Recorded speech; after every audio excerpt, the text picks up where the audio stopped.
बाबा जी प्रणाम। मैं गायत्री परिवार का एक सदस्य हूँ। कृपया नाम डिस्क्लोज न करें।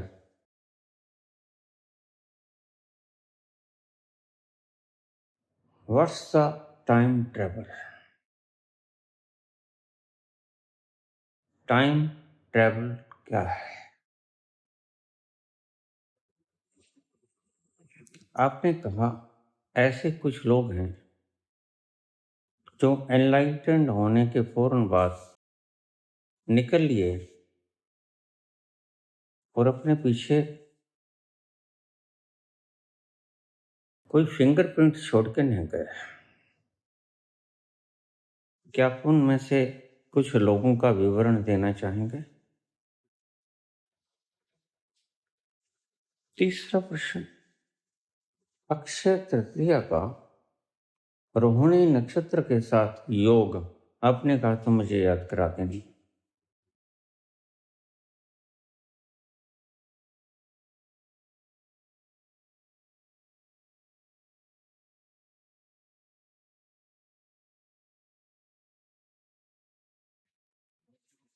कुछ व्यक्ति ऐसे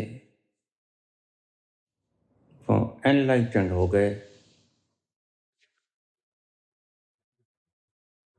जिन्होंने बताना ठीक न समझा, चुपचाप विदा हो गए। उनमें से कुछ व्यक्तियों के नामों में से आप बताना चाहोगे? हाँ, एक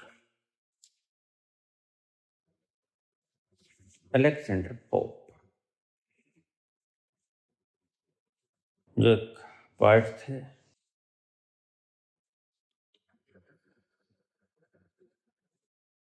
इंग्लैंड में थे।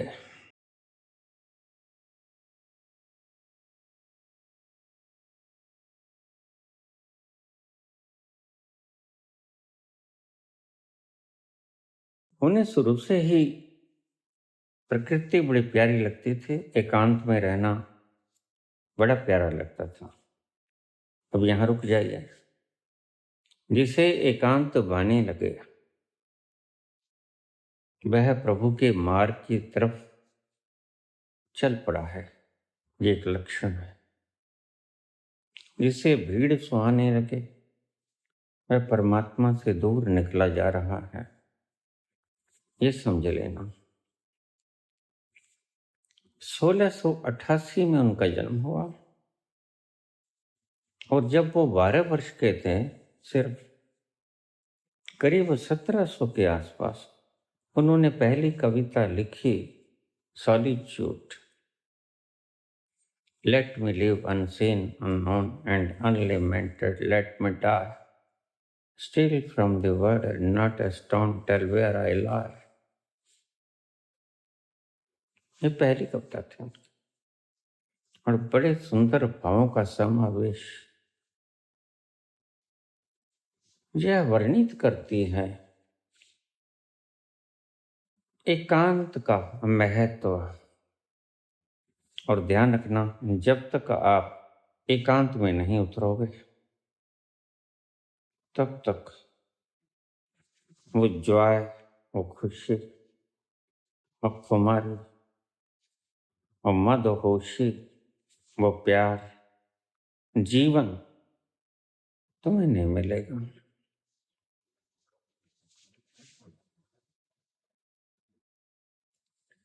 जिन्हें जीवन की खोज करनी है, जिन्हें जीवन में एकाकार होना है, रमना है, उन्हें एकांत की खोज करनी ही होगी, देर अबेर।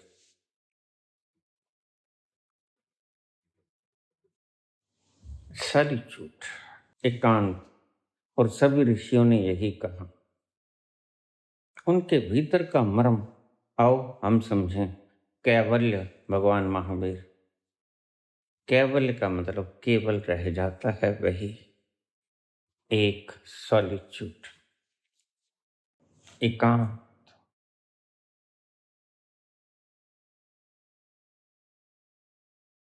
ऋषिगण जो पहुंचे उस स्थल पर, उन्होंने कहा एको ब्रह्म द्वितीय नास्ति,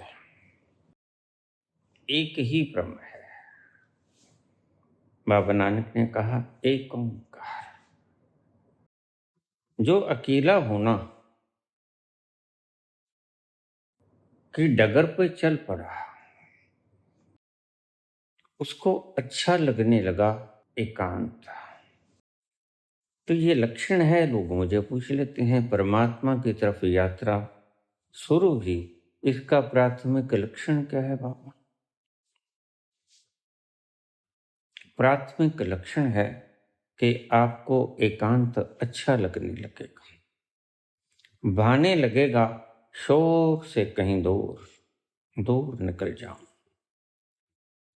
और आपका मन करेगा कि इस शोरगुल में अब नहीं रहना, और प्रकृति में जा बैठोगे। अलेक्जेंडर पोप ऐसे ही थे। एकांत भाने लगता है जिसको परमात्मा की तरफ यात्रा हुई उसकी, समझो।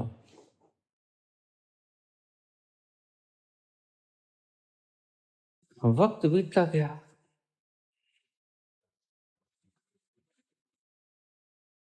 और अचानक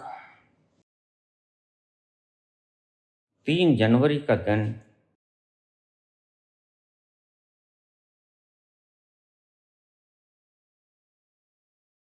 1744 सुबह का वेला, तबीयत उनकी खराब रहने लगी थी। रीढ़ की हड्डी में दर्द और सारे शरीर में दर्द, भीषण दर्द था, सांस लेने में तकलीफ, और उन्होंने चारपाई पकड़ लिया। वो उठ ना सकते थे। अगर प्यास लगती तो पानी का गिलास वो खुद न पी सकते। टाइम ट्रेवल की बात भी इसमें आ रही है, ध्यान से समझना। तुम मुझे पूछ लेते हो बाबा, आप किसी चीज को इतनी सटीकता से चलचित्र की तरह कैसे वर्णित कर देते हो? यह टाइम ट्रेवल का ही वरदान है। टाइम ट्रेवल से उस स्थिति के उस क्षण में पहुंच जाना जब ये घटना घटी थी, तो आप सटीक चित्रण कर पाओगे जो उस वक्त था। 1744 के वो भोर, उनका दर्द बहुत बढ़ गया। पेट का दर्द ऐसा कि सहन नहीं जाता। सब दवाइयां, सब डॉक्टर बुलाए, लेकिन बेकार।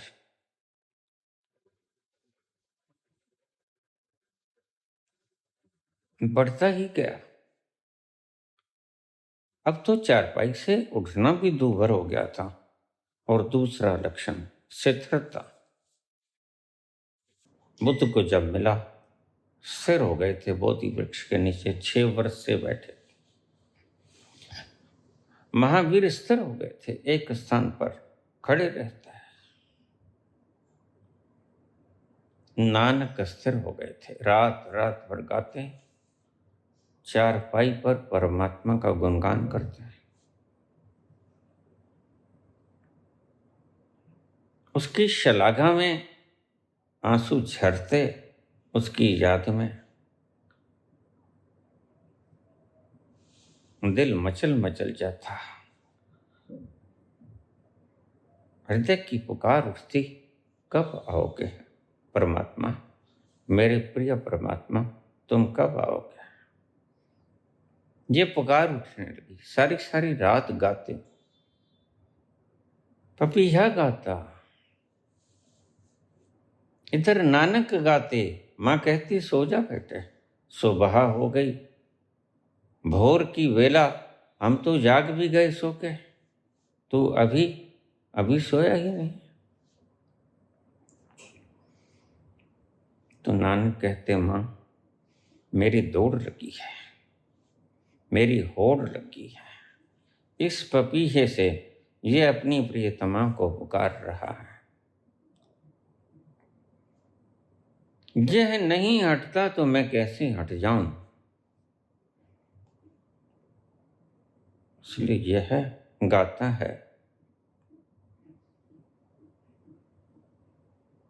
तो सो जा मां, मुझे गाने दे। जब ये हटेगा उसके बाद मैं हटूंगा, अन्यथा गाता ही जाऊंगा।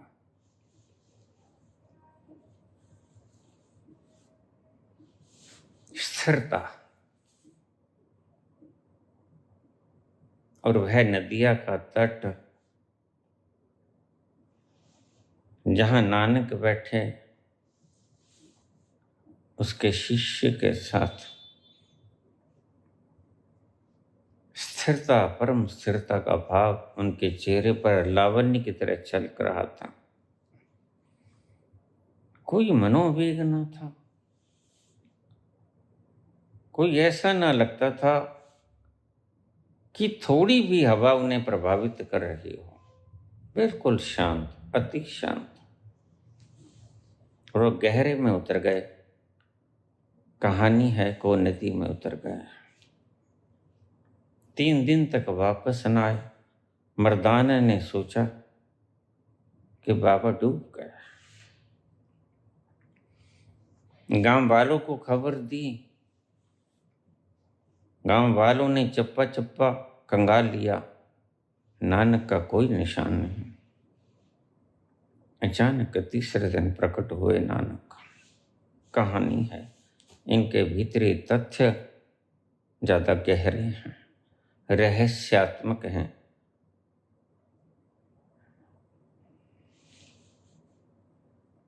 तीन दिन तक नहीं लौटे। अक्सर जब प्रथम मुलाकात होती है उसकी, तो बहुत दिन लग जाते हैं उससे मिलने के बाद अपनी पूर्व स्थिति में आने के लिए। पता ही नहीं चलता ये क्या हुआ, ये क्या हो रहा है।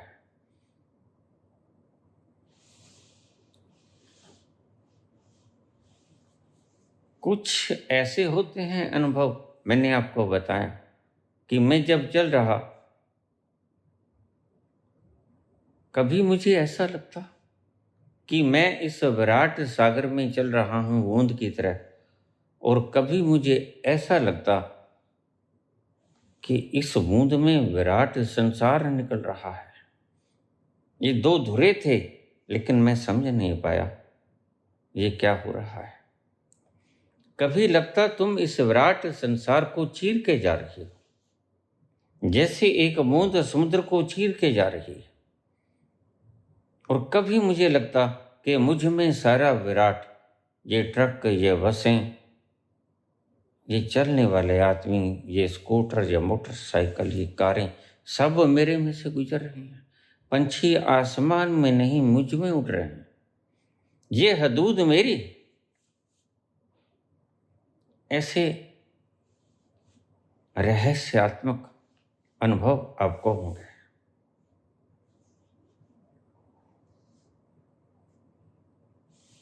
बीमार पड़े और कुछ देर के लिए श्वास आना बंद हो गया। अस्थमा से पीड़ित थे। दर्द था शरीर में। परमात्मा आखिरी जन्म में बहुत से बड़े बड़े भोग भुगतवा लेता है।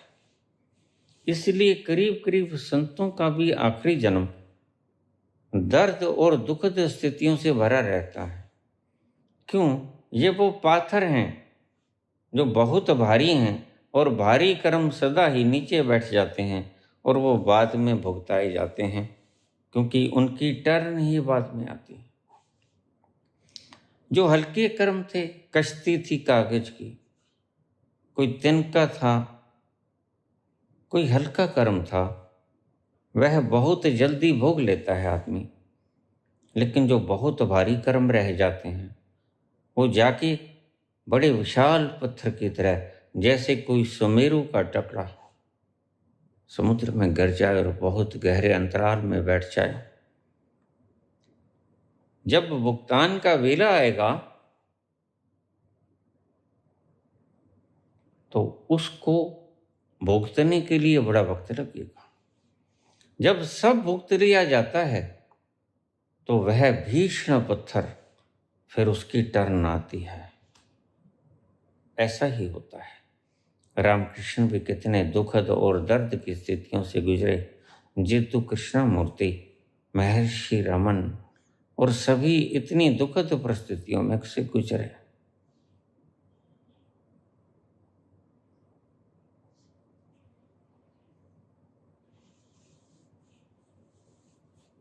राम अंतिम वेला में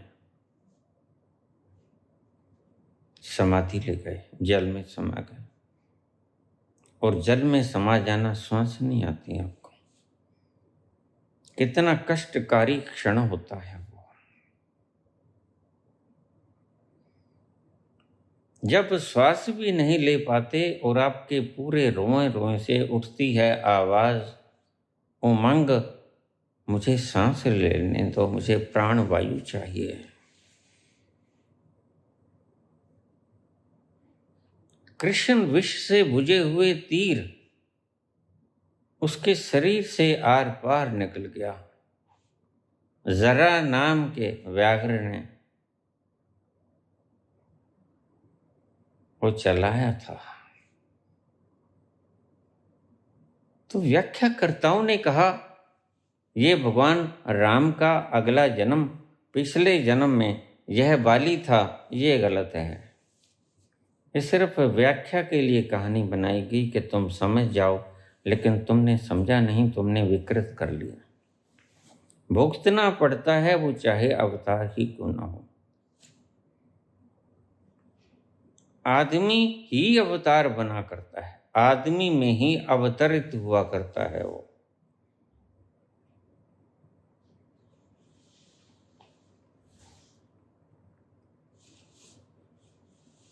और अवतरित हुआ कृष्ण में। कृष्ण बहुत पहले से, पिछले जन्म से ही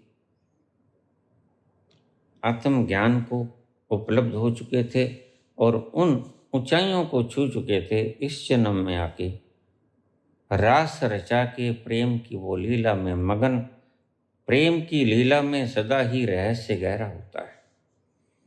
इसलिए सभी संतों ने कहा प्रेम बांटो, लव इज गॉड। ईसा ने कहा, बुद्ध ने प्रेम का प्रचार किया, संत ज्ञानेश्वर ने प्रेम का प्रचार किया। कौन है संत जिसने नफरत फैलाई? किसी ने नफरत नहीं फैलाई। नफरत फैलाने को शिष्य ही काफी है। संत तो प्रेम फैलाया करता है। संत से उम्मीद भी मत रखना। संत प्रेम की प्रतिमूर्ति होती है और उसमें से जो निर्झर होता है वो प्रेम ही तो होता है।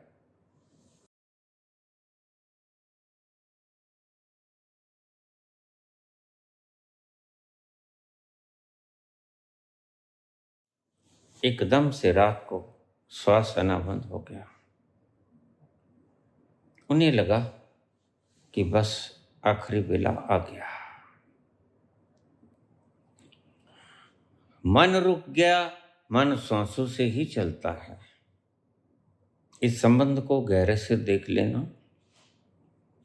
श्वास चलेगा तो मन चलेगा, श्वास ठहरेगा तो मन भी ठहर जाएगा। इसलिए प्राणायाम का इतना अत्यधिक महत्व ऋषियों ने वर्णित किया कि श्वासों पर नियंत्रण करो। तो श्वासों पर नियंत्रण करने से आपके मन के ऊपर नियंत्रण हो जाएगा और मन से नियंत्रण होने पर आपकी इंद्रियों पर भी नियंत्रण हो जाएगा। You will control your instruments. और इनको नियंत्रण करने से तुम इंद्र हो जाओगे। इंद्रियों पे जिसने नियंत्रण पा लिया वह इंद्र हो गया, और जो इंद्र हो गया वह स्वर्ग में सुख भोगेगा। ये काव्यात्मक बातें थीं, सिंबॉलिक रिप्रेजेंटेशंस थे, प्रतीकात्मक चिन्ह थे जो वर्णित किए गए काव्यात्मक शैली में, लेकिन आपने सत्यात्मक चीज समझ ली और चिपट गए इससे।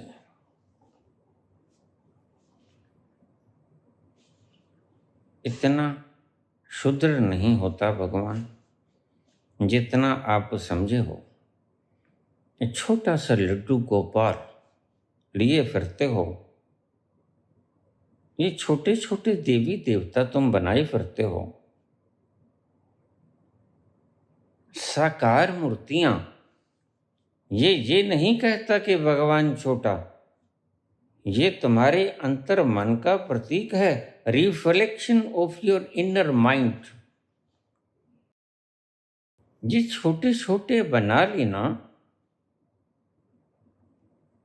कोई भगवान जिन्हें तुम कहते हो लड्डू गोपाल, ये बदलते रहते हैं, ध्यान रखना।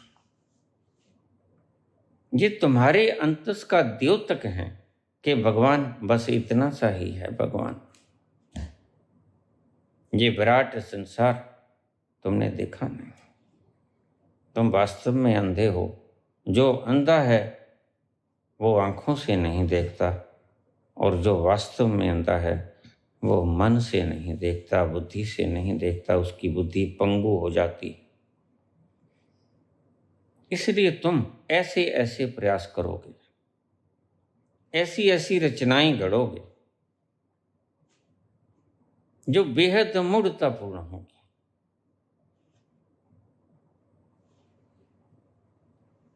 वो उठ ना सकते थे, हिल ना सकते थे, ज्यादा रीढ़ की हड्डी में बड़ा दर्द, क्या करें। लेकिन उनका मन जागरूक था, उनकी आत्मा जागरूक थी, विटनेस थी। इसलिए मैं एक शब्द कहा करता हूं कि तुम दौड़े दौड़े कभी ना पा सकोगे, ठहरे ठहरे तुम तत्क्षण पालोगे। संपूर्ण ठहराव जिस दिन आ जाएगा वही क्षण तुम्हारी कैवल्य की अवस्था हो जाएगी। तुम निवृत्त हो जाओगे, तुम निर्वाण में धकेल दिए जाओगे। जिस घड़ी तुम ठहर गए, और बीमारी एक बेहद सुंदर साधन है, ऐसी बीमारी जिसमें तुम हिल भी ना सको। तुम इस आफत को प्रयोग में ले लो, तुम्हें लकवा मार जाए, तुम्हें कुछ हो जाए ऐसा, तो तुम इसको एक अवसर की तरह ले लो। बड़ा शुभ अवसर है। तुम कहोगे परमात्मा ने ये क्या किया, मेरे ही किसी कर्म का परिणाम है, होगा, लेकिन तुम अब इसका उपयोग कर लो। क्या करें ये छोटा सा प्रयोग। अगर कुछ ऐसी स्थिति किसी को हो जाती है, कोई बड़ी बीमारी, दर्द दर्द और दर्द,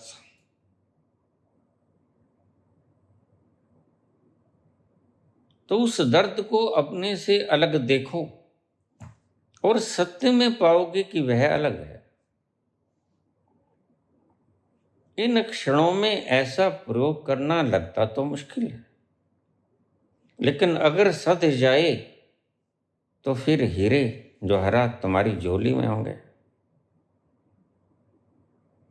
और फिर तुम डगरों के भीतर डोलते न फिरोगे, संसार से मुक्त हो जाओगे, क्षण भर लगेगा। इन कष्टकारी तूफानों का लाभ उठाना मनुष्य की समझदारी का परिणाम। तुम इनका लाभ उठा लो, और कैसे उठाओ मैंने तुम्हें समझा दिया बड़े सरल तरीके से। जब ऐसी भीषण विपदा आ जाए तो मत पुकारना हनुमान को, तुम मत पुकारना शंकर को, तुम मत पुकारना किसी देवी देवता को, मत मन्नत मांगना जो कि तुम करते हो सदा। तुम ठहर जाना और दो तत्वों को देखने की चेष्टा करना, एक ऑब्जर्वर, एक ऑब्जर्व्ड। एक जो देखता है उस दर्द को, एक जो दर्द हो रहा है उसको तुम पाओगे। तुम दर्द को भली भांति देख सकते हो कहीं दूर दूर, और जैसे जैसे तुम देखने वाले निष्णात होते गए वह दर्द बड़ी दूर लगने लगेगा, बहुत दूर दूर, बहुत दूर। कहीं दर्द हो रहा है सफीयर पे और तुम केंद्र में बैठे हो और उस दर्द को बखूबी निहार रहे हो। ऐसी मंजिल आएगी, ऐसा मुकाम आएगा। यह है 1 से 2 का होना। पहले 1 से 2 ही होते हैं। पहले तुम एक थे, बस तुम थे, दर्द भी तुम थे, और जिसे दर्द हो रहा है वो भी तुम थे। लेकिन अब तुमने दूरी बना ली, अब दर्द दूर हो गया और दर्द को देखने वाले तुम दूर हो गए, फासला हो गया। पहले 1 से 2 आने पड़ते हैं। पहले तुम एक थे, अकेले तुम, दर्द से ग्रसित। अब तुम 2 हो गए, एक दर्द और एक तुम, दर्दों को देखने वाला। 2 हो गए। तुम्हें स्पष्ट दिखेगा मैं अलग हूं। यह अलग है, यह पहला प्रयास, फर्स्ट स्टेप। फिर धीरे धीरे धीरे धीरे दर्द खो जाएगा, दर्द खो जाएगा, और खोते खोते तुम फिर एक रह जाओगे। थोड़े से शब्दों का व्याख्यान इतनी जल्दी घटेगा नहीं, ये बड़ा लंबा चौड़ा इम्तिहान। कि मैंने गाथा कह दी, इतनी जल्दी होगी नहीं, ये बड़ा वक्त लगेगा। पहले 2 बनाओ, शरीर अलग जिसमें दर्द हो रहा, और तुम अलग उस दर्द को देखने वाले। फिर धीरे धीरे दर्द खो जाएगा, तुम्हारा तादाद में ना रहा तो दर्द भी ना रहा, क्योंकि तुम तो सदा ही ऑब्जर्वर हो, तुम तो सदा ही दृष्टा, देखने वाले हो, दर्द को साक्षी हो। दर्द कहाँ गया पता न चलेगा। जैसे किसी ने एनेस्थीसिया का इंजेक्शन दे दिया, ऐसा हो जाएगा। पहले 1 से 2, फिर 2 से 1, जिसे कहते हैं पहले 1 से 2 बाइफरकेट, फिर 2 से 1, बड़ा उल्टा मसला है। 2 से 1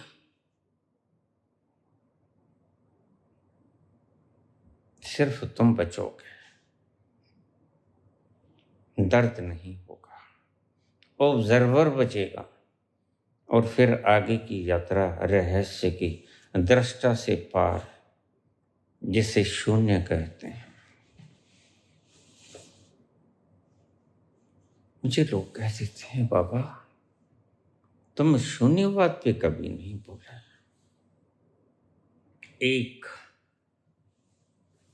एक में तुम आ जाओगे जब तुमने स्वयं को जाना तुम हो कौन, तो तुम एक में आ गए। तुम्हें तुम्हारा असली ठिकाना पता चला, तुम हो कौन, तुम एक हो। बाइफरकेट, मल्टी डायमेंशनल हो गए इस मन की साथ तादाद में करते करते। अनेक दिशाओं में तुम्हारी लिप्तता हो गई, अनेक दिशाओं में तुमने अपनी शक्ति को इन्वेस्ट कर लिया, तुम जगह जगह उलझे। यह था बहुवाद।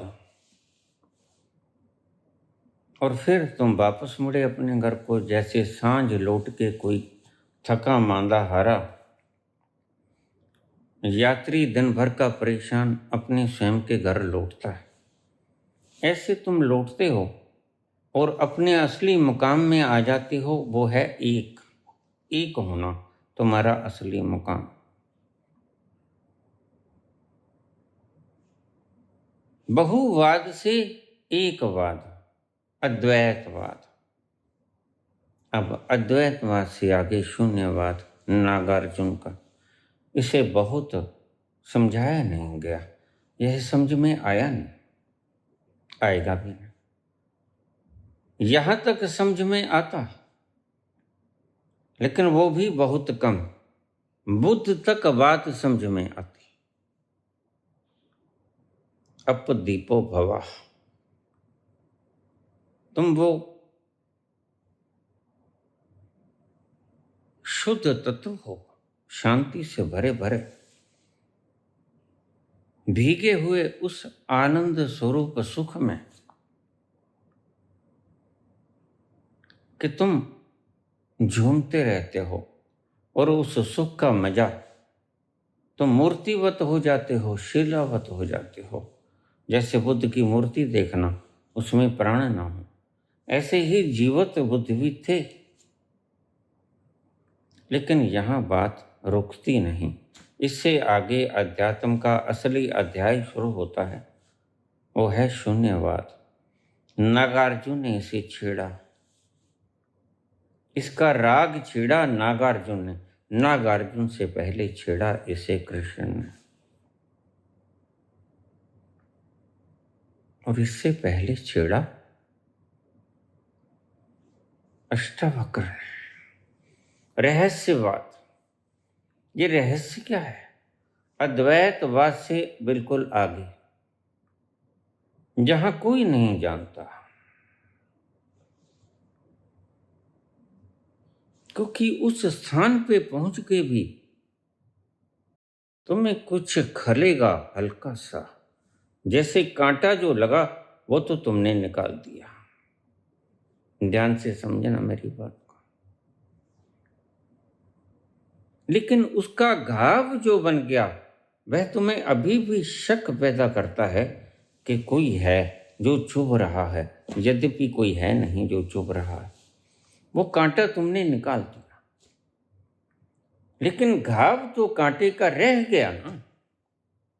जो कांटा तुम्हारी मांसपेशियों में घुसा, वह तो अपना दर्द और अपना जख्म पीछे छोड़ गया ना। उसका एहसास होगा तुम्हें अपने आपा जानने के बाद भी। वो होगा रहस्य। अब है तो कुछ है नहीं, फिर भी तुम्हें इंतजार होगा, सुख होगा, साधन होंगे, सब होगा।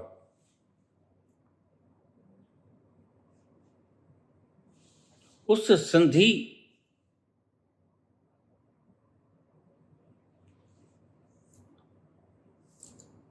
जगह पर, स्थान पर, संधि स्थान, जंक्चर पॉइंट,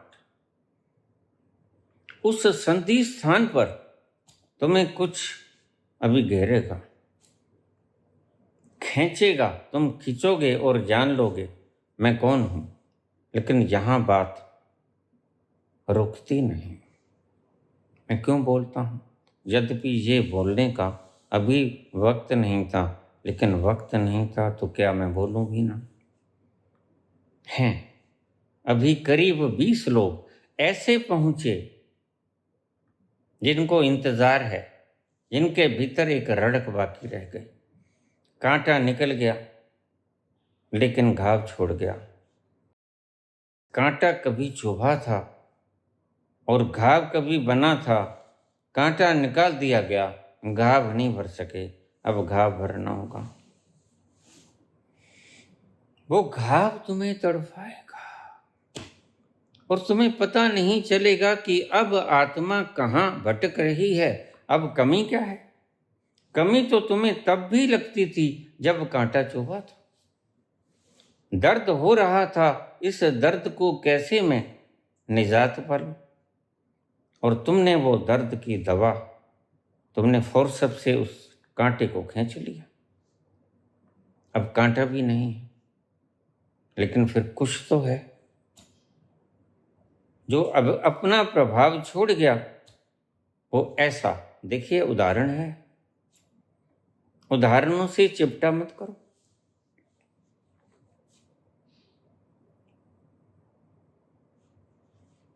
वो घाव तुम्हें तड़पाएगा और तुम्हें समझ ही नहीं आएगा, लेकिन तुम्हें गुरु बताएगा, रहस्यवादी गुरु बताएगा। बुद्ध ना बता सकेंगे, कबीर बता सकेंगे, कृष्ण बता सकेंगे, ओशो ना बता सकेंगे।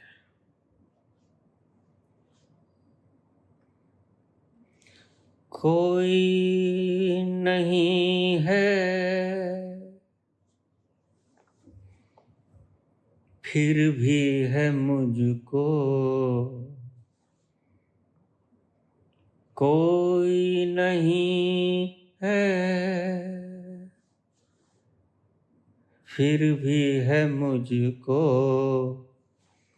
ना जाने किसका इंतजार हो। कोई नहीं है फिर भी है मुझको, ना जाने किसका इंतजार, ना जाने किसका इंतजार। किसका इंतजार है अब तुम्हें? अभी भी थोड़ी सी रड़क बाकी है, यद्यपि कोई कांटा चुभा नहीं, अज्ञान मिट गया, लेकिन सफर अभी बाकी है। तुम ज्ञानी हुए, दीपक की लो जली तुम्हारी, अब तुम दूसरों की दीपकों की लोओं को प्रज्वलित कर सकते हो, तुम योग्य हुए इसके।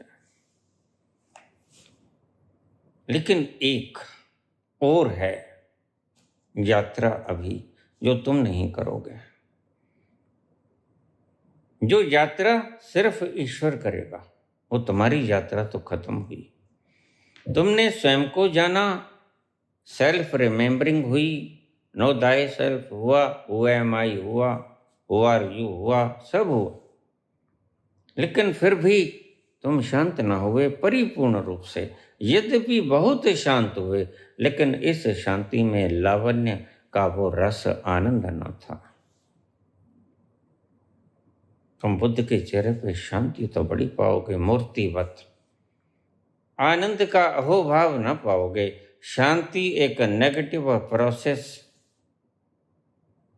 Of noise, noiselessness is called शांति, पीस। कोई नॉइजलेसनेस तक पहुंचना कम नहीं है, बहुत बड़ी उपलब्धि है। लेकिन अंतरिम भी नहीं, अंतिम भी नहीं। अंतिम कुछ और है, अंतरिम कुछ और है। इस रहस्य को सुनेंगे बुद्ध, इस रहस्य को सुनेंगे ओशो। तुम्हारे काम का तो सिर्फ सूचनाएं हैं। जो पहुंचे आत्म तत्व तक, जिन्होंने जाना मैं हूं कौन, उनके लिए ये थोड़े से शब्द जो मैं आज बोल रहा हूं। और तुम हैरानी मत करना, जब संत रहस्य की बात करता तो ओशो उसे सुनते, बुद्ध उसे सुनते, क्योंकि बुद्ध रहस्य में नहीं पहुंचे। बुद्ध अभी पहुंचे नहीं, ओशो अभी पहुंचे नहीं, उनको सुनना ही पड़ेगा। वो ही खटक रहा है कांटे का जख्म, तुम्हें चस चस तो थोड़ी सी हो रही है, उसको भी मिटाना होगा। कैसे रहस्य में उतर गए। और तुम क्या करो रहस्य के लिए? तुम कुछ न करो। मैंने कहा आत्मबोध के बाद यात्रा परमात्म बोध की होती है, फिर वो यात्रा करता है परमात्मा। आत्मज्ञान से परमात्मा ज्ञान तक, आत्म बूंद से आत्मा सागर तक, बूंद तक तो तुम पहुंचे। तुमने जाना मैं सागर से बिछड़ा हुआ एक बूंद हूं, डाली से टूटा हुआ एक फूल हूं। ये तो तुमने जाना, लेकिन वो बूंद अभी समुद्र में समाई है। वह रहस्य है, और वो यात्रा ना बुद्ध को करनी पड़ेगी ना ओशो को। उन्होंने जो करने योग्य था वो कर लिया। इसलिए एक शब्द आता सर्वज्ञ, यानी जो जानना चाहिए था वो जान लिया। सर्वज्ञ जो ज्ञेय हो सकता था, सर्व कुछ वह जान लिया गया। बस इससे आगे जानने को कुछ नहीं। तुम तो अभी मानने पर ठहरे हुए हो। बुद्धि का तल तो मानने तक ही सीमित है, लेकिन ये महान पुरुष मानने से जानने में उतर गए। लेकिन जानना ही काफी नहीं है, जानने से आगे होना तीसरा कदम है। मानना बुद्धि, समझ बुद्धि, और वहां की यात्रा जानने तक। जानना बुद्धि नहीं, जानना तुम्हारा अस्तित्व है। और जानने से तीसरा तल है होना। जब तुम हो जाते हो, जब तुम्हारा विस्तार अनंत में फैल जाता है, बूंद समुद्र हो जाती है, होना यह तीसरा तल है। यह बड़ा शब्दों से पार पड़ेगा। समझ तो तुम बुद्धि के न्यूरॉन भी नहीं सके आज तक। न्यूरॉन बुद्धि को समा लेती है, आपकी सूचनाओं को, लेकिन वो बने कैसे नहीं आपको पता। उनका मटेरियल बनाया किसने तुम्हें नहीं पता। उसका मटेरियल किस तरह से तरतीब किया गया, डिजाइन किया गया, आपको नहीं पता।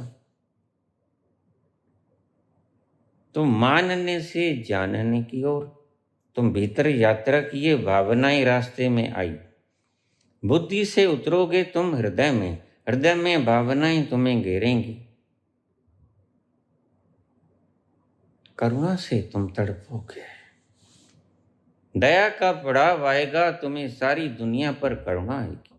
ये क्यों भटक रहे हैं लोग,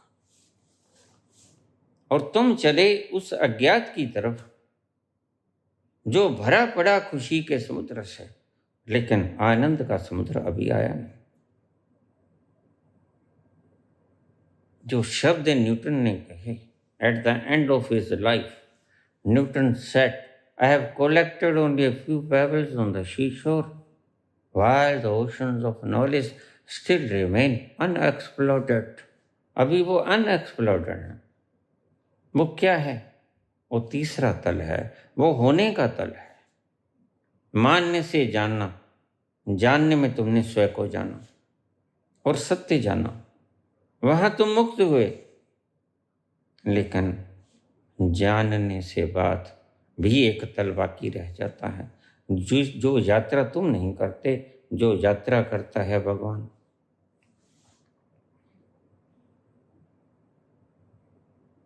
वो होने की तरफ यात्रा। तुम होते हो, बूंद समुद्र हो जाए, उसके लिए ये यात्रा परमात्मा खुद करता है। तुम्हें कुछ नहीं करना पड़ता। इसलिए कुछ न करें ओशो, कुछ न करें बुद्ध, तो ये यात्रा अब शेष जो रही वो परमात्मा की रही। एक दिन वो देर अबेर परमात्मा तक पहुंच जाएंगे बिना कुछ किए। अब ये यात्रा उस बृहद की हो गई। जब बूंद समाएगी अखंड स्रोत में, जब उसका फैलाव सीमित बिंदु तक न होगा, जब उसका विस्तार ब्रह्मांड के अंतिम छोर से ब्रह्मांड के प्रथम छोर तक होगा, चारों दिशाओं में वह ही वो होगा। जिधर देखता हूं उधर तू ही तू है, हर जर्रे में तू ही तो रूबरू है।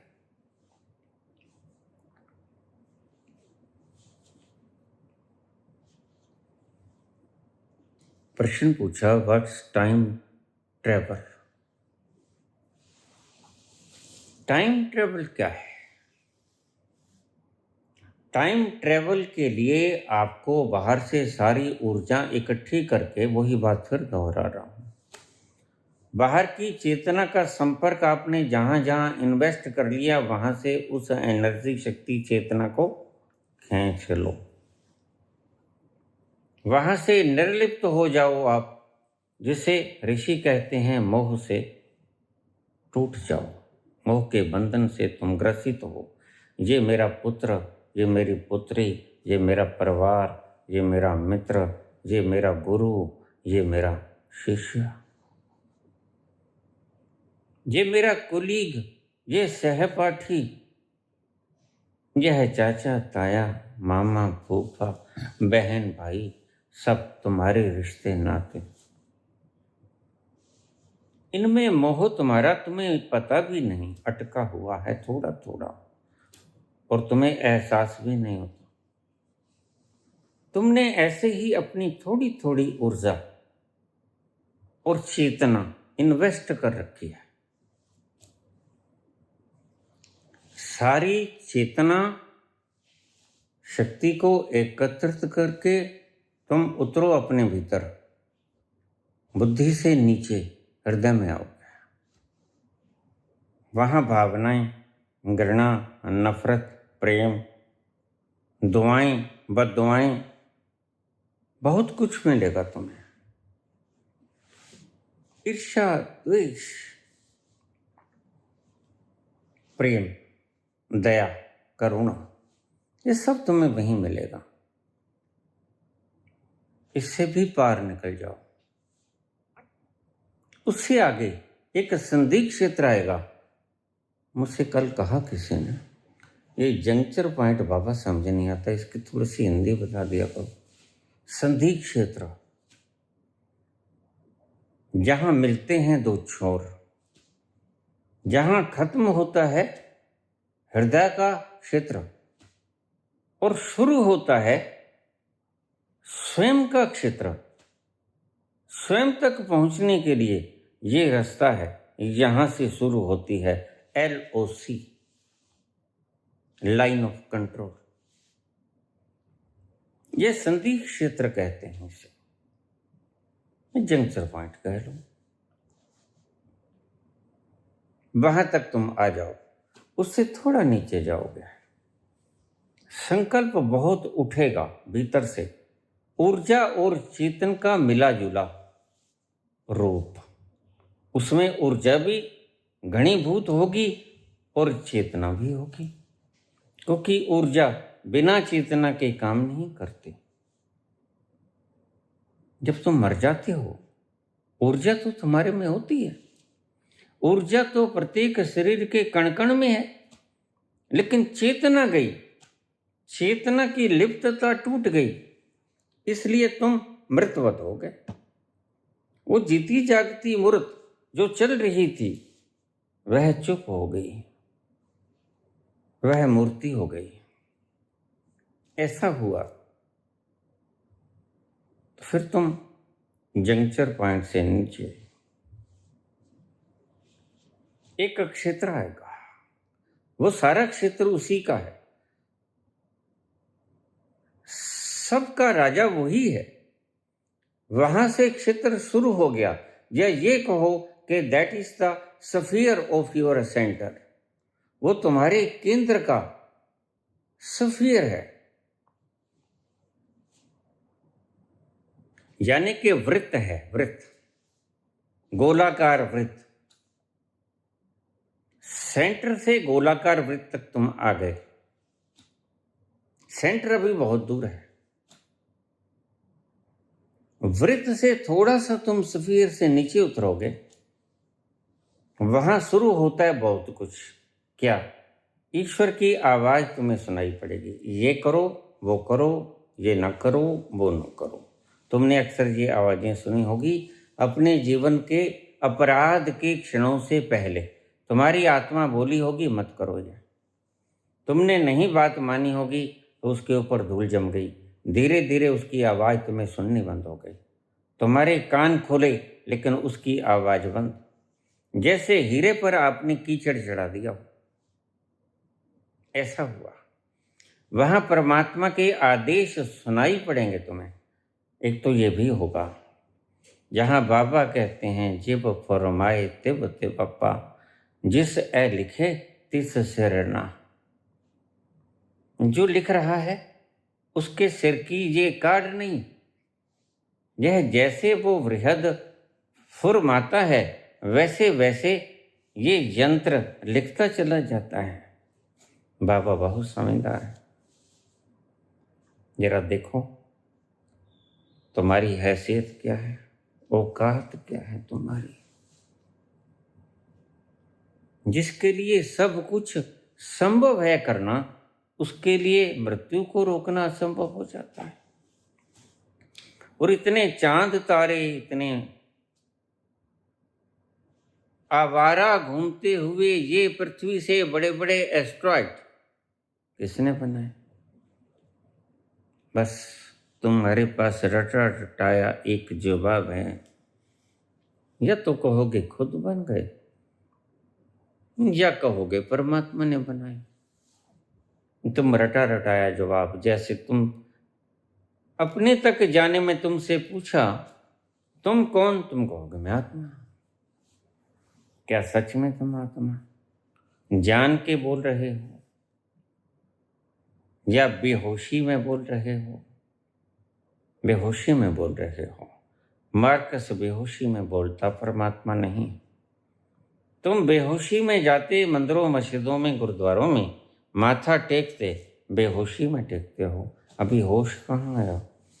जिस दिन होश आ गया उस दिन घर में ही मक्का है, उस दिन घर में ही गुरुद्वारा है, घर में ही मंदिर है। बात होश की है, बात आंखें खुलने की है। अभी बंद आंखें हैं। बेहोशी के क्षणों में तुम सत्य और असत्य की पहचान नहीं कर पाते। अंधे को लाख चेष्टा करो कि सफेद रंग होता कैसे है, वो कहेगा नहीं मैं जानता हूं सफेद रंग कैसा होता है। उसे लाख समझाओ लेकिन उसने तो अंधकार देखा, उसने तो अंधकार की ज्योति रहित अवस्था देखी। वह क्या जाने शुभ्र रंग ज्योति का? वह नहीं जानता लेकिन फिर भी कहेगा मैं जानता हूं। ऐसे ही तुम अंधे हो। तुम्हें नहीं पता ये किसने बनाया।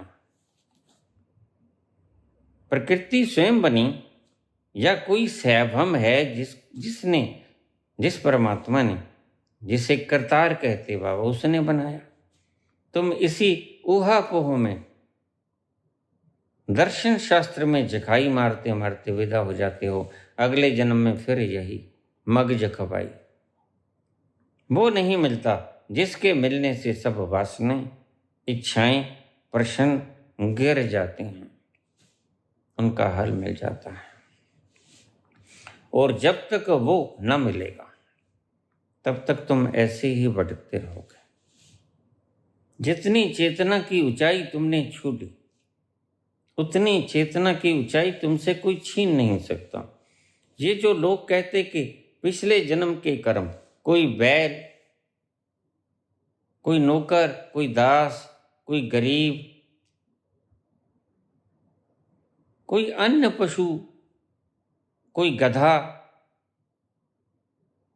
बन के चुका रहा है। पशु आपस में बातें करते हैं, कहानियां बनाने में ये दक्ष हैं। ऐसी कहानियां आपको हजारों मिल जाएंगी। पिछले जन्म में इसने पाप किया था तो इस जन्म में ये कोड़े खा रहा है गधा बनकर।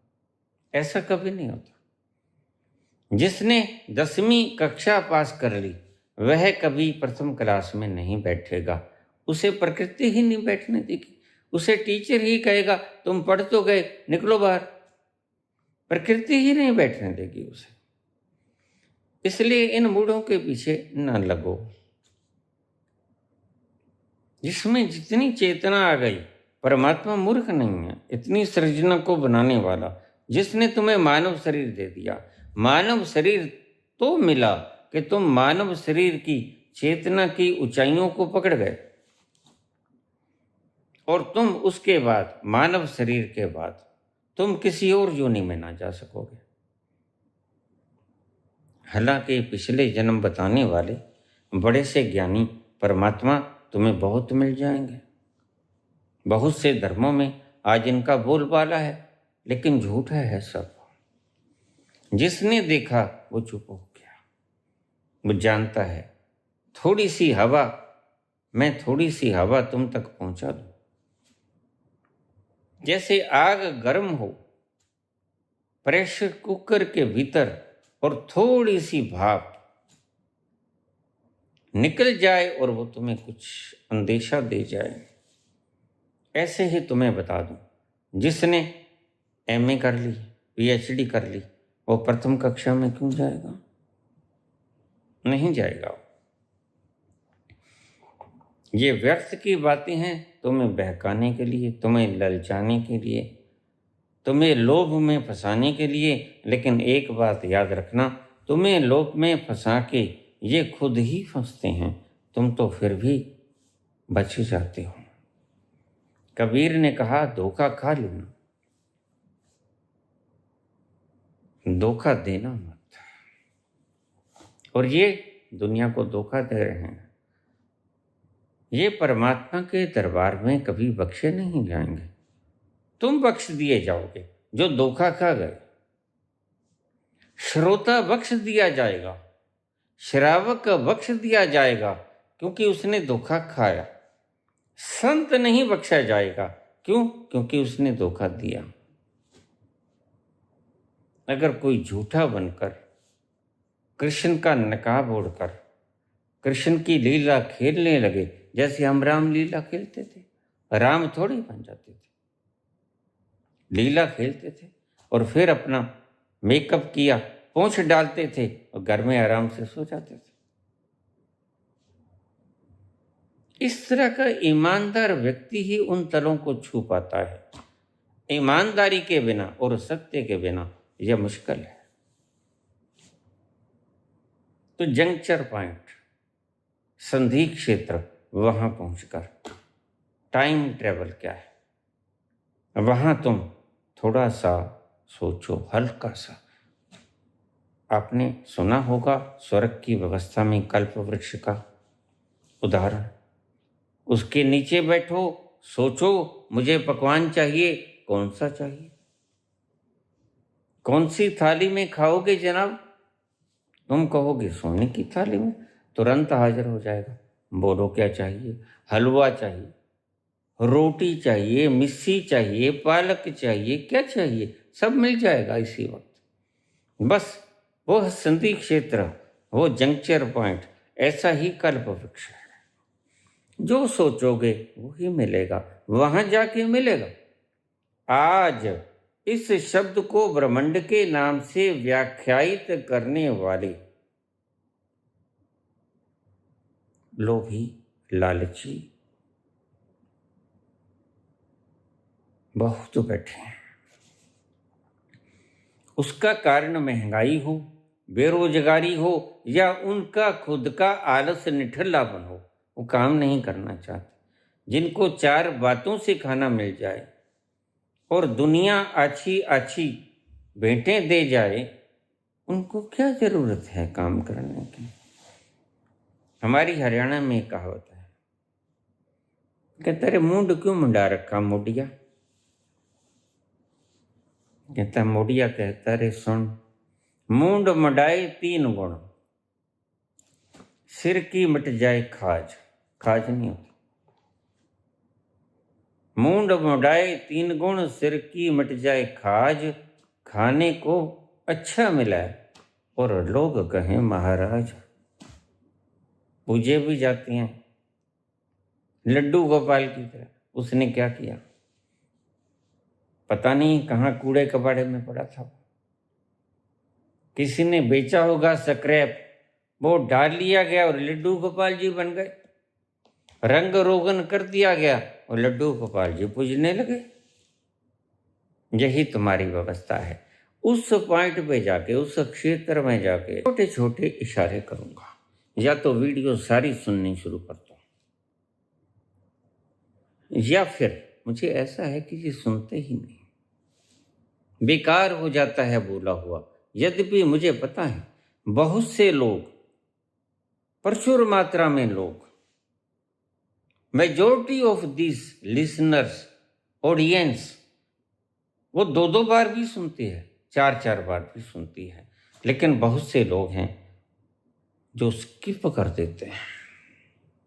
कभी मेरी किसी बात से इनका थोपा हुआ भ्रम टूटा होगा, इन्होंने कहा ये तो संत है ही नहीं, तो इन्होंने मुझे छोड़ दिया, दूसरे के साथ वहां चिपक गए जाके। पता नहीं वह जानता भी है कि नहीं, लेकिन मुझे जरूर स्किप कर देंगे पक्का।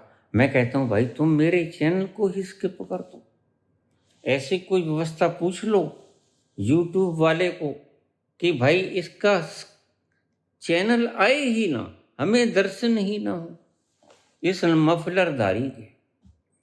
इतनी गर्मी, और देखो दिमाग ही खराब होगा, ये गर्म मफलर है।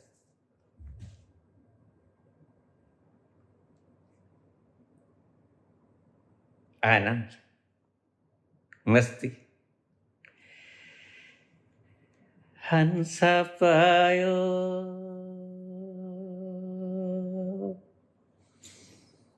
मान सरोवर, हंसा पायो मान सरोवर, ताल तलैया क्यों डोले, मन मस्त हुआ फिर क्यों बोले, मन मस्त हुआ फिर क्यों बोले। जिसने पा लिया वो चुप हो गया, क्यों बोले। हीरा पायो गांठ गठियायो, बार बार अबा को क्यों खोले, मन मस्त हुआ फिर क्यों बोले, मन मस्त हुआ फिर क्यों बोले। जरूरत क्या है। और अलेक्जेंडर पोप की छोटी सी कहानी पूरी करके मैं इस संवाद पे आऊंगा। ये तो तुम समझ ही गए होगे। सारी शक्ति को एकत्रित करके अपने ब्रेन से नीचे ले जाओ, भावनाओं से दूर, और फिर अपने उस पॉइंट पे चले जाओ जहाँ तुम्हें आत्मबोध हो जाए। उससे आगे परमात्मा की यात्रा, फिर तुम, वो होता है शून्यवाद, जहाँ तुम अद्वैत भी ना रहा। क्योंकि अद्वैत में भी थोड़ी सी झाई पड़ती है कि वह दो नहीं है, बस थोड़ी सी झाई भी, दो नहीं है कहने की जरूरत क्या हुई, संख्या को बीच में लेके क्यों आए। दो नहीं है, थोड़ा सा शक पैदा होता है। जहां दो नहीं है अद्वैत भी खत्म होता है। इससे आगे एक पॉइंट है जिसे रहस्य कहते हैं कृष्ण। वो आता है नागार्जुन का शून्यवाद। नागार्जुन वहां पहुंच गए थे, शून्यवाद। वो कहते जीरो, अद्वैत भी नहीं बचता, बहुवाद तो बचता ही नहीं, एकत्ववाद भी नहीं बचता, अद्वैतवाद भी नहीं बचता, और रह जाता है शून्यवाद।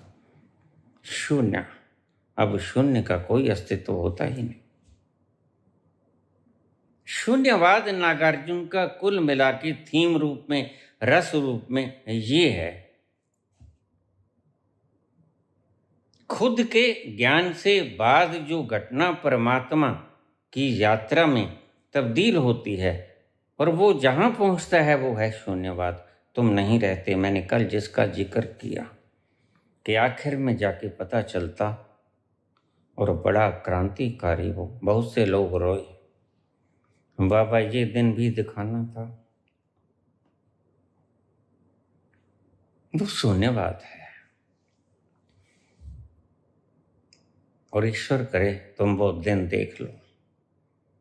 इस शून्यवाद में इतने झरने बहते हैं रसीले,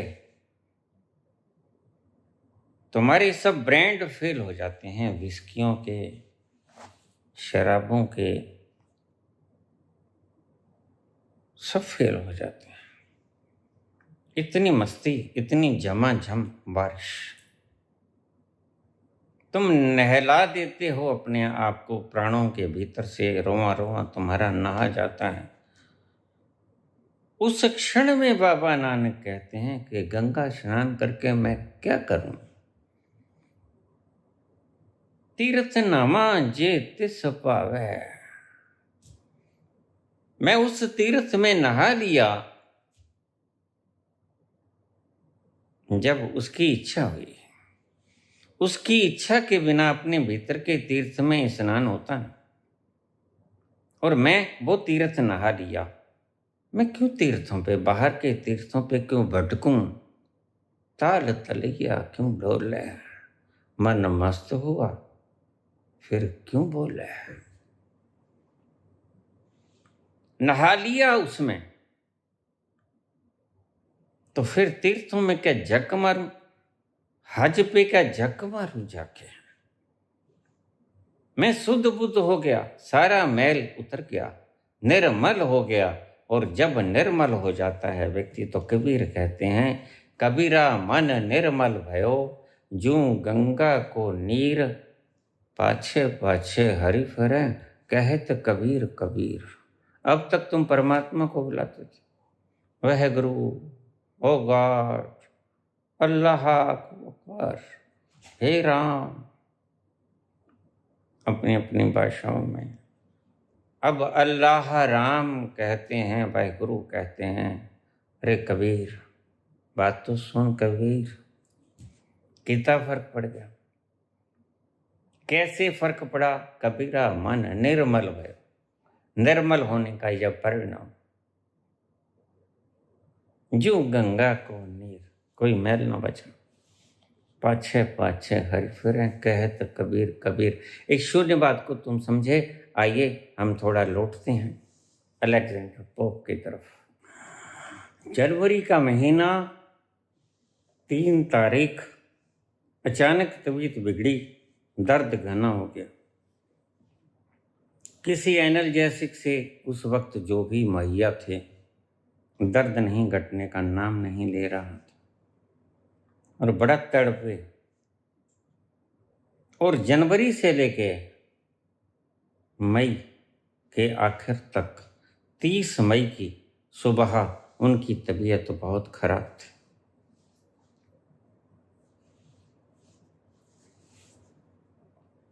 उनके ओंठ बुदबुदाए, उनके ओंठों से स्वर निकला धीमा धीमा, I am dying sir, of 100 good symptoms। सैकड़ों प्रकार की शुभ शकुनों के साथ मैं मर रहा हूं। सैकड़ों प्रकार के शुभ शकुन क्या होते हैं? शकुन जैसे हम कहते हैं, कौवा बोल गया, शकुन बिल्ली काट गई रास्ता, शकुन कुत्ता रोया, इस भीतरी शकुन अलग होते हैं, बाहरी शकुन अलग होते हैं। भीतरी शकुन क्या होते हैं? इन्होंने कहा शुभ शकुन। I am dying sir of a 100 good symptoms. सैकड़ों अच्छे शुभ शकुनों के को दर्शन करके मर रहा हूं। क्या है वो शुभ शकुन? इतने दर्द में भी आनंद उतरा, घोर आनंद उतरा, और अनजाने में कहीं कही गई वो कविता 12 साल की उम्र में साक्षात हो गई। वही शब्द आज बोले। इतने सुंदर शकुन हो रहे हैं, और आनंद से बढ़िया शुभ शकुन और को क्या हो सकता है? चारों तरफ घुंघरू बज रहे हैं आनंद के। बाबा कहते हैं, केते राग परी स्यों कहण, केते वावण हारे।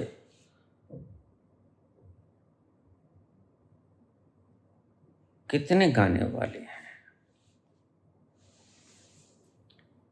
कितने नृत्य करने वाले, कितने संगीत वाद्य यंत्र बजाने वाले, कितनी आवाजें मिठासों से भरी हुई, रसपूर्ण आवाज ये मुग्ध कर देती है।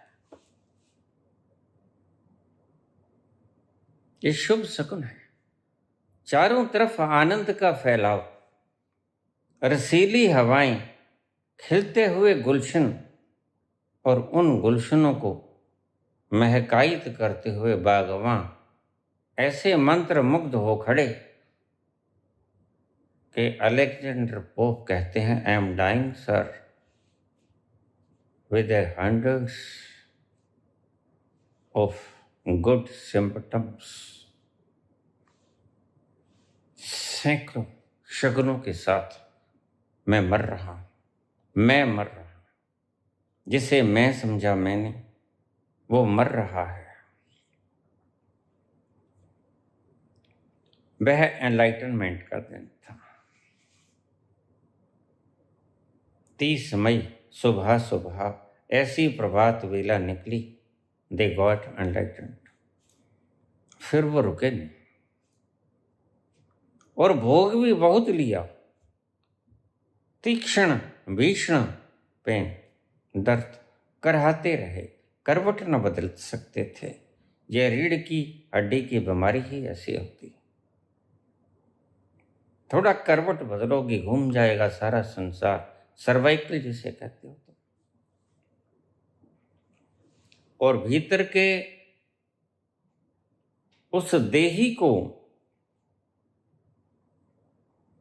3 से 5 घंटे का वक्त लगता है अपना सारा सामान जो इधर उधर बिखरा पड़ा है इकट्ठा करने को। जैसे हम घर छोड़ते हैं, सब कूचे गली कोने आली सब खंगाल देते हैं, इसमें कुछ रह तो नहीं गया। सब दुब के सब देख लेते हैं। कोई छत पे ना कुछ पड़ा हो, कोई सीढ़ियों में ना हो, कुछ इधर ना हो, कुछ उधर ना हो, सब खंगाल लेते हैं।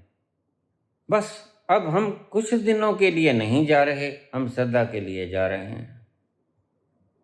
तो उसे इकट्ठा करने की कवायद में 3 से 5 घंटे लग जाते हैं। बाहर से तुम्हें लगेगा हंसा उड़ गया, लेकिन हंसा अभी है भीतर। किसी को 3 घंटा लगता है, किसी को 5 घंटा लगता है। बस ये ड्यूरेशन है, कम से कम और ज़्यादा से ज़्यादा। इतनी देर में वो अपना सारा कुछ स्मृतियाँ, वासनाएं सब इकट्ठा कर लेता है। जो जो उसे लगता है प्रकृति भुगतवाएगी मुझे, और वो जान गया कि मुझे अब भुगतना पड़ेगा, सारा सामान ले जाऊं। सब स्मृतियों को साथ लेके अपना वो सुपर सेंसिटिव कंप्यूटर लेके चल पड़ता है वो देही, और संग संग चलती है वो चेतना की बूंद, जिससे मैंने कहा जिसने मिलना है अंतिम समुद्र में, बूंद समानी समुद्र में, और वो सब इकट्ठा होकर निकल जाते हैं सहस्रार से। ऐसे ही निकल गए अलेक्जेंडर पोप। उस दिन उनकी वो 12 वर्ष की उम्र में लिखी हुई कविता सारा संसार, सारा अस्तित्व गा रहा था। Let me live unseen, unknown and unlimited, let me die steal from the world and not a stone tell where I lie. पता ना लगे मैं कहाँ हूँ। उन्होंने कहा मुझे दफन करना ऐसा ऐसा दफन करना कि किसी को पता ना लगे मैं यहाँ दफन। ये थी उनकी अंतिम वसीयत। अलेक्जेंडर पोप ने कहा उसके अंतिम शब्द, there is nothing that is meritorious but virtue and friendship. ऐसा कुछ भी मूल्यवान नहीं है जो मैं लेके चला हूं, लेकिन मित्रता और करुणा, वर्च्यू एंड फ्रेंडशिप, इन्हें लेके जा रहा हूं संग। ये वो उद्घोष था जैसे कोई जाता हुआ संत अपने अंत से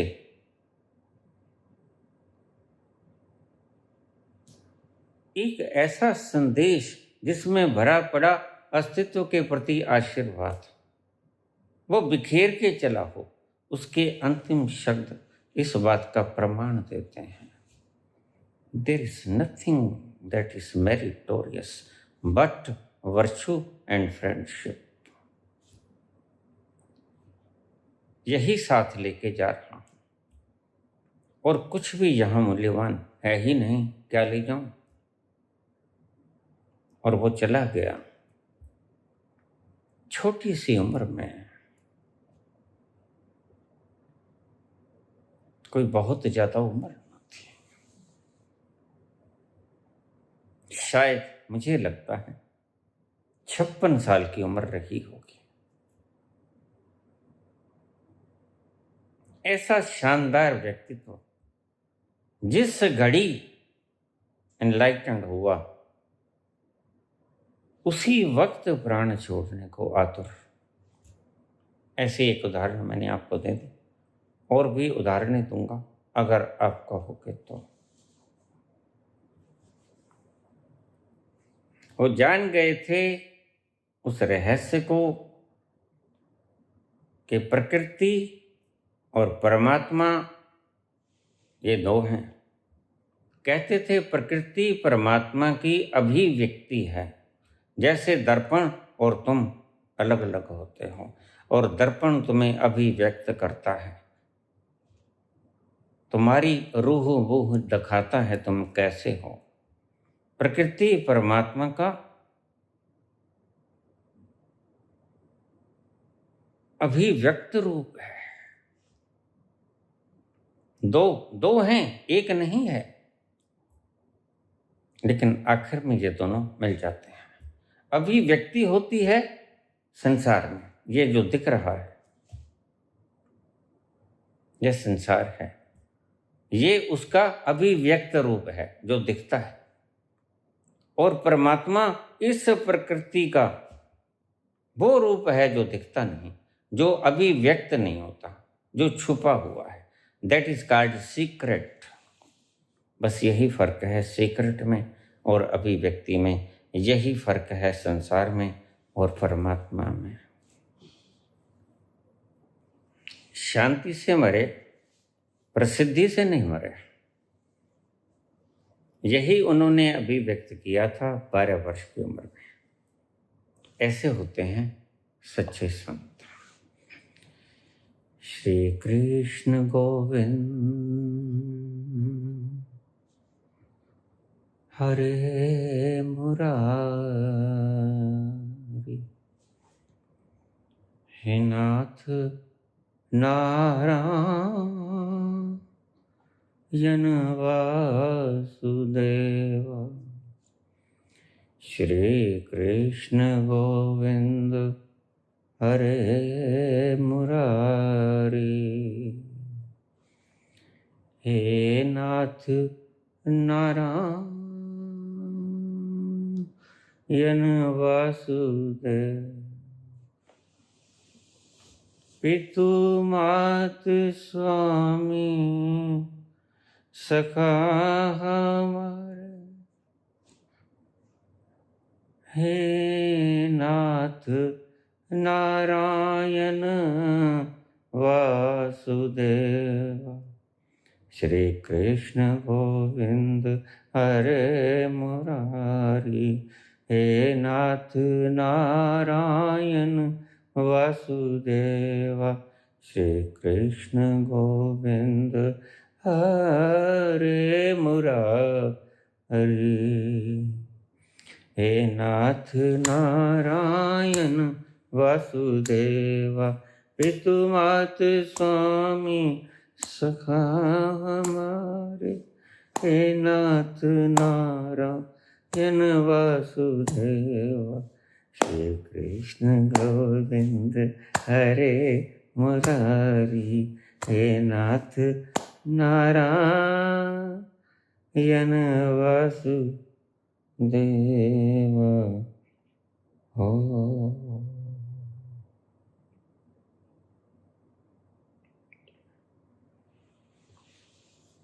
धन्यवाद।